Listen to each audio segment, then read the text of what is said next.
ઓમ શાંતિ। આજની જે આપણી વાર્તા છે એ ખૂબ સુંદર પ્રેરણાલાયક છે, આધ્યાત્મિક વાર્તા છે કર્મની ગતિ ઉપર, કે આ ધરતી ઉપર મનુષ્ય જે પ્રમાણેના કર્મ કરે છે એ જ પ્રમાણે આ જ ધરતી ઉપર મનુષ્યને એનું ફળ મળે છે।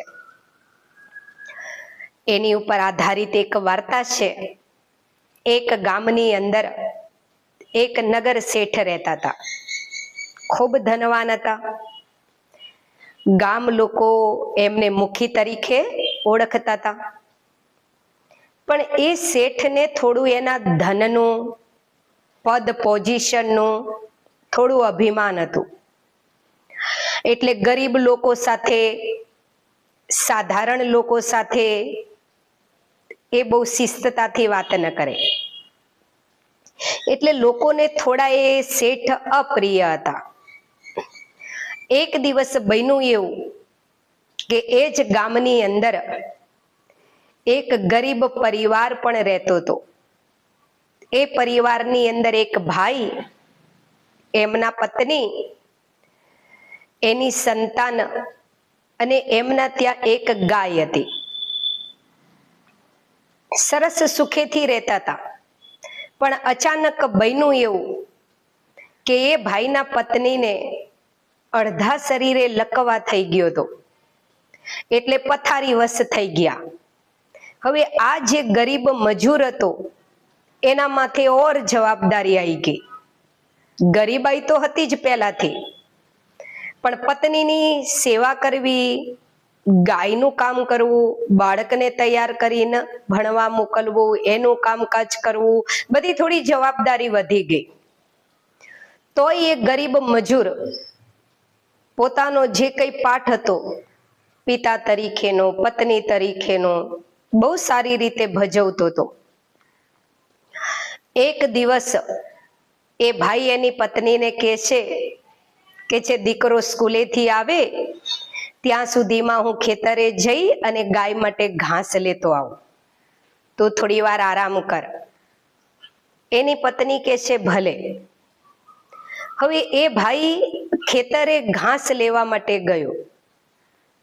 હવે ખેતરના જે શેઢા હોય, ખેતર પૂરું થાય એટલે એની જે સાઈડ હોય, એ શેઢે જે વેસ્ટ ખડ ઉગ્યું હોય એ ગાય માટે રોજ લાવે, એટલે ગાયને ઘાસ પૂરો ચાલ્યો રહે।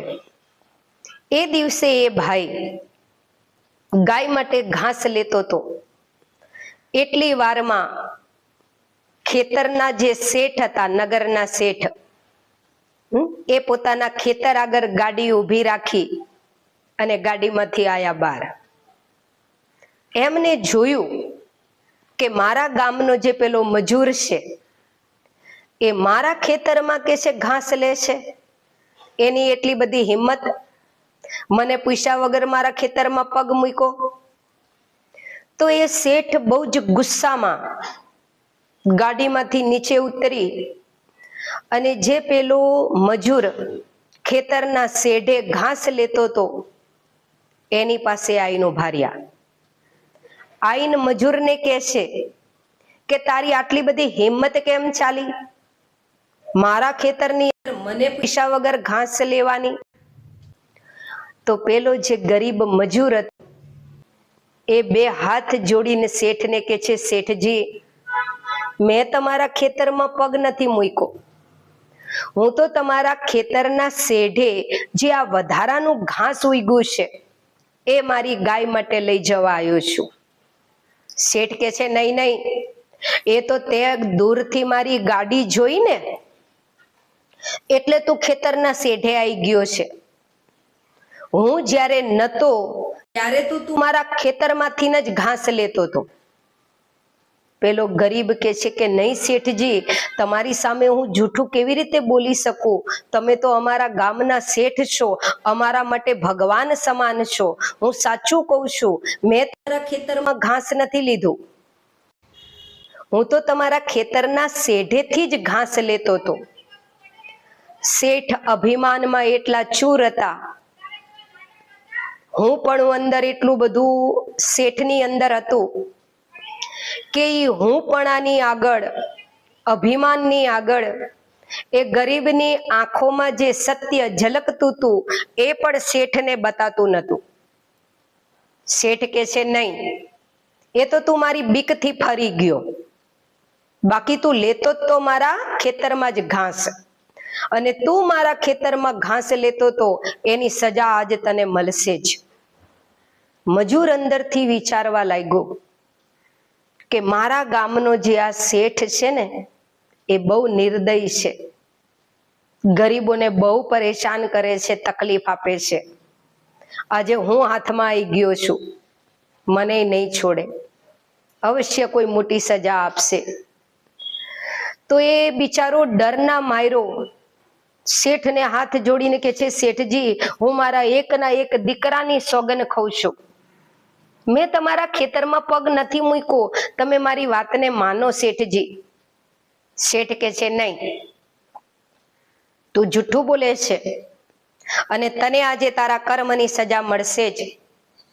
શેઠે ગરીબના હાથમાંથી દાંતેડું લઈ લીધું, ઘાસ વાઢવાનું જે સાધન હતું એ લઈ લીધું, અને ગરીબને કહે છે, મજૂરને, કે તારો હાથ આગળ કર. ગરીબ સમજી ગયો કે આ શેઠ એટલો નિર્દય છે ને કે મારો હાથ કાપતાય વાર લગાડે એમ નથી, એના કરતા મને પગમાં પડી જવા દે, પગમાં પડીને મને માફી માગી લેવા દે, એમ કરતા હું છૂટી જાઉં, મને કોઈ સજા ના મળે. પેલો ગરીબ દોડામ દોડ શેઠના પગમાં આવીને પડી ગયો, પગ પકડીને કે છે, શેઠજી મને માફ કરી દો, મેં તમારા ખેતરમાં તો ઘાસ નથી જ લીધું, તમારા ખેતરના શેઢે લેતો તો, પણ આજથી શેઠજી હું તમને વચન આપું છું કે હું તમારા ખેતરના શેઢે કોઈ દિવસ ઘાસ નહીં લઉં, પણ મને છોડી દો, મને કોઈ સજા ના આપો શેઠજી. શેઠ એટલો બધો અધર્મી નિર્દય હતો, એને પેલું ઘાસ વાઢવા માટેનું જે સાધન હતું દાંતેડું, એ શેઠે હાથમાં લીધું અને ગુસ્સામાં ને ગુસ્સામાં મજૂરનો જે એક હાથ હતો એના આંગળા કાપી નાખ્યા. મજૂર રડવા લાગ્યો, દુખી દુખી થઈ ગયો. શેઠને કંઈ પણ કીધા વગર લોહી લુહાણ હાથે ગામ તરફ ચાલતો થયો. આંગળા કપાઈ ગયેલા, આંગળામાંથી લોહીની ધાર થતી હતી, બિચારાના આંખમાંથી પાણી હતું, દુખી હતો. રડતો રડતો ગામને પાધરે આવ્યો. ગામના ચોરે થોડા વડીલો બેઠા હતા. એને આ મજૂરને આવી હાલતમાં જોયો એટલે વડીલોએ પૂછ્યું એ મજૂરને, ગરીબને, કે શું થયું ભાઈ, કેમ તારા હાથે લોહી નીકળ્યું, કેવી રીતે તારા આંગળા કપાઈ ગયા, એવું કેવી રીતે ગાયનું ઘાસ તું કાપતો હતો કે ગાયનું ઘાસ કાપતા કાપતા આંગળા કપાઈ ગયા તારા, ધ્યાન ના અપાય તારે? તો પેલો રડતો રડતો કે છે કે નહીં બાપા, મારા આંગળા ઘાસ કાપતા કાપતા નથી કપાણા, આપણા ગામના જે નગર શેઠ છે ને એમને મારા આંગળા કાપી દીધા છે. તો કે કેમ, નગર શેઠે કેમ તારા આંગળા કાપી નાખ્યા? તો પેલા વડીલોને કે છે કે ભાઈ, હું નગર શેઠના ખેતરના શેઢે ઘાસ લેતો હતો અને શેઠને એવી ગલત ફહેમી થઈ ગઈ કે હું એમના ખેતરમાં ઘાસ લઉં છું.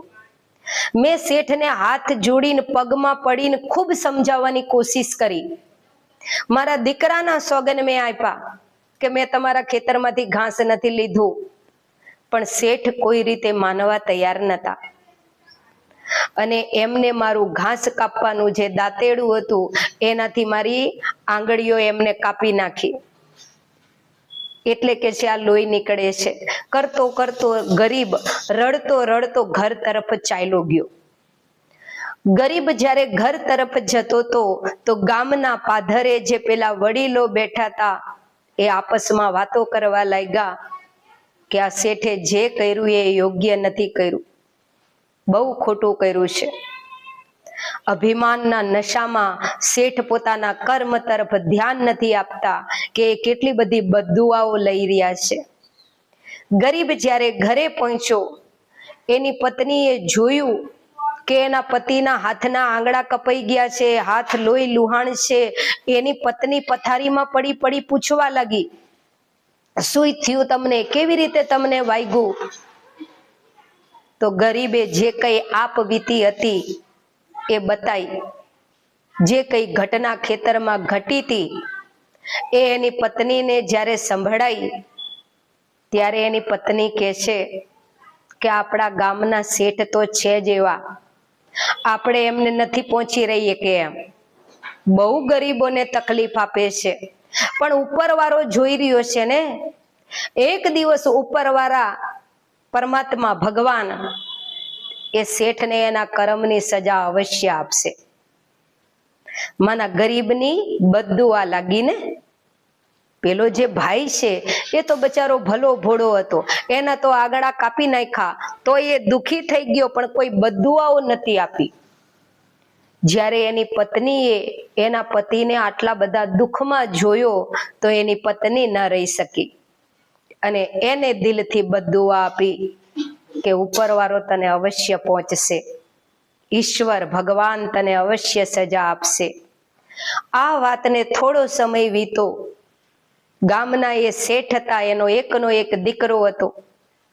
હજુ 12 મહિના પહેલા બહુ ધામધૂમથી દીકરાના લગ્ન કર્યા હતા અને અચાનક દીકરાને એટેક આવ્યું, દીકરાનું શરીર છૂટી ગયું. જોયું એકનો એક દીકરો છે, શરીરમાં કોઈ રોગ નતો, કોઈ તકલીફ નથી. અચાનક દીકરાને એટેક આવ્યું ને શરીર છૂટી ગયું. આ જોઈને શેઠ દુખી થઈ ગયા, શેઠાણી દુખી થઈ ગયા. અને 1 વર્ષ પહેલા જે પેલી કન્યા નવવધુ બનીને આવી હતી, એને પણ જોયું કે 1 વર્ષમાં તો મારા પતિનું શરીર છૂટી ગયું, વિધવા થઈ ગઈ. એ પણ બહુ દુખી હતી. જેવી આ વાત ગામની અંદર ફેલાણી કે નગર શેઠના દીકરાએ શરીર છોડ્યું છે, તો આખું ગામ શમશાન યાત્રામાં આવ્યું. દીકરાને અગ્નિ સંસ્કાર આપીને ઘરે આવ્યા. હવે જે નગર શેઠ હતા એ તો ગમે તેમ તોય પુરુષ, થોડી હિંમતવાળી આત્મા કહેવાય. પણ જે નગર શેઠના પત્ની હતા એ તો ભલે શેઠાણી છે પણ માં છે ને, એકનો એક દીકરો હતો ને. અચાનક શરીર છોડી દીધું એ જાણી અને એ શેઠાણીને એટલો બધો હાઈકારો લાગી ગયો કે એ દિવસથી શેઠાણી બીમાર રહેવા લાગ્યા, પથારી વશ થઈ ગયા. જે પેલી દીકરાની વહુ હતી એને કોઈ સંતાન તો હતી નહીં, પતિ તો ચાલ્યો ગયો. અહીંયા રહીને શું કરે, એના મા બાપ આવીને એને લઈ ગયા. થોડો સમય પહેલા જે શેઠનું ઘર હૈરું ભૈરું હતું, જ્યાં લગ્નની શહેરણાઈઓ વાગતી હતી, ત્યાં અત્યારે શોક સભાના બેસણા ચાલે છે. આમ નામ 2 મહિના થયા, શેઠાણી પથારી વશ થઈ ગયા, અન્ન જળ છોડી દીધું અને ધીરે ધીરે શેઠાણીનું પણ પછી શરીર છૂટી ગયું. શેઠાણીનું શરીર છૂટી ગયું. ગામ લોકોએ જાણ્યું તો ગામ લોકો ત્યાં શેઠના ત્યાં બેસણામાં આવ્યા હતા. કયા વડીલો બધા બેસણામાં આવ્યા હતા? જે ગામને પાધરે બેઠા હતા એ જ વડીલો હતા. શેઠની જોડે આવીને બેસીને કે છે, શેઠજી કેટલું ખુશીઓ ભર્યું તમારું જીવન હતું. તમારા પત્ની, તમારો દીકરો, તમારા દીકરાના વહુ, એને કેટલો સુંદર તમારો પરિવાર હતો. અને 1-2 વર્ષની અંદર આખી હવેલી ખાલી થઈ ગઈ. શેઠ સિવાય કોઈ હવેલીમાં નહોતું. તો પેલા વડીલો કે છે, શેઠજી આ જરૂર તમારા આ જન્મના કા કોઈ આગલા જન્મના કર્મનું ફળ છે, જેના હિસાબે તમારા જીવનમાંથી બધું સુખ ચાલ્યું ગયું. હવે આવડી મોટી હવેલી છે પણ શું કરવાની, પત્ની નથી, સંતાનો નથી. તો પત્ની વગર, સંતાનો વગર, પરિવાર વગર એ હવેલી એ શેઠને ખંડેર જેવી લાગતી હતી. અને શેઠ મનમાં વિચારવા લાગ્યા કે ગામ લોકો જે કહે છે ને એ બરોબર છે. મારા આગલા જન્મનું નહીં, મને એવું લાગે છે કે મારા આ જ જન્મના કર્મના ફળ મને મળ્યા છે.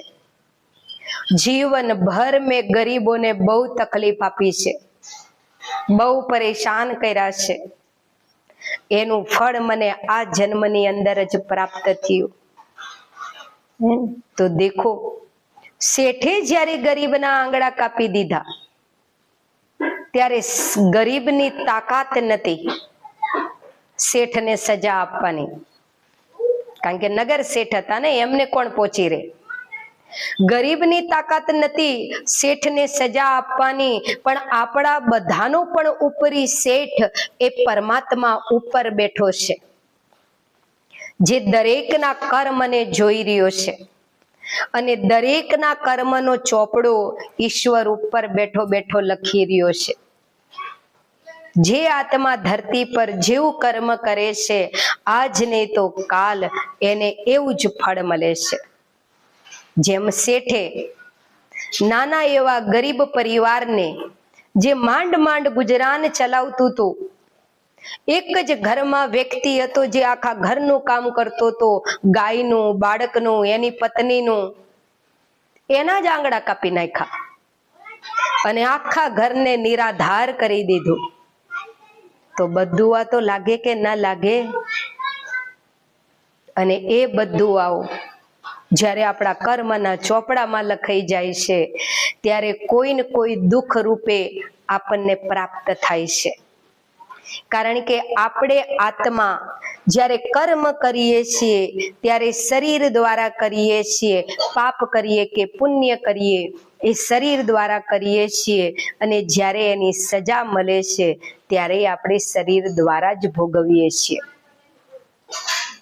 ભગવાને ધન, સંપત્તિ, પદ, પોઝિશન આપ્યું છે. તમારા આગલા જન્મના કર્મને અધીન કદાચ ધન, સંપત્તિ, પદ, પોઝિશન મળ્યું છે તો ઓર સારા કર્મ કરો. જેમ શેઠ, એમ નામ તો કઈ શેઠ નહીં બન્યા હોય. આગલા જન્મમાં કંઈક સારા પુણ્ય કર્યા હશે તો જ આ જન્મમાં શેઠ બન્યા હોય. પણ શેઠ બન્યા પછી જો ગરીબોની દુઆઓ કમાઈ હોય, ગરીબોને મદદરૂપ બન્યા હોત, ગામની કઈ સેવા કરી હોત, સમાજની કઈ સેવા કરી હોત, તો એ દુઆઓ, એ પુણ્યના ફળ સ્વરૂપે શેઠ જીવનમાં ઓર સુખી થાત. પણ આગલા જન્મના કર્મને અધીન ધનવાનના ઘરે શેઠને જન્મ તો મળી ગયો, પણ ધનનું અભિમાન આખો દિવસ માથે એટલું લઈને શેઠ ફરતા હતા કે બચપનથી એ ધનના અભિમાનમાં એટલી બધી બદદુઆઓ ભેગી કરી કે એક દિવસ આ જ જન્મની અંદર એનો આખો પરિવાર વેર વિખેર થઈ ગયો અને શેઠ દુખી થઈ ગયા. આ કહાની ઉપર આપણે એ સમજવાનું છે કે માની લો પરમાત્મા શિવ બાબાની કૃપાથી આપણે ધનવાન છીએ, સુખી છીએ, કોઈ ગરીબોને મદદ કરવાનો પ્રયત્ન કરો, કોઈ દુખીઓના દુઃખ દૂર કરવાનો પ્રયત્ન કરો, સમાજની અંદર કંઈક સુધારાની અંદર ધન લગાવો, પદ પોઝિશન તમને ઊંચી મળી છે તો એનાથી બનતી સેવા કરો, પણ એના અભિમાનમાં ના આવી જાઓ. અભિમાન એવું છે કે એક દિવસ સર્વનાશ તરફ આપણને લઈ જાય છે. આખી સોનાની લંકાનો રાજા હતો, પણ અભિમાન આવી ગયું તો એનું સર્વનાશ થઈ ગયું. એમ ભગવાન અહીંયા આપણને કહે છે કે અભિમાન ન કર, બને એટલી દુઆઓ લેવાનો પ્રયત્ન કર. કાલ સવારે આપણે શરીર છોડીશું તો આપણો દેહ, ધન, સંપત્તિ, વૈભવ બધું અહીંયા ને અહીંયા રહેશે. ખાલી કમાયેલું પુણ્ય અને દુઆઓ આપણી સાથે આવે છે. તો બને એટલી દુઆઓ જમા કરવાનો પ્રયત્ન કરીએ. આ વાર્તા આપને કેવી લાગી એ કોમેન્ટમાં અવશ્ય જણાવશો. અને આવી જ સરસ આધ્યાત્મિક વાર્તાઓ અમે તમને સંભળાઈશું. એમાંથી કંઈ ને કંઈ સાર લેવાનો પ્રયત્ન કરશો. જ્યારે કોઈ બી કહાની તમને સંભળાવવામાં આવે ત્યારે એ કહાનીનો સાર શું છે? આજની કહાનીનો સાર શું હતો? બહુ બધા ધનવાન છે દુનિયામાં, ઘણાની પદ પોઝિશન ઊંચી છે. એ આગલા જન્મના તમારા કરેલા કર્મનું ફળ છે. પણ એ તમારી પદ પોઝિશનથી, એ તમારા ધનથી આ જન્મમાં પણ એટલી પુણ્યની પૂંજી જમા કરો કે પછીનો જન્મ પણ આપણને ઊંચે તે ઊંચો મળે. ઓમ શાંતિ.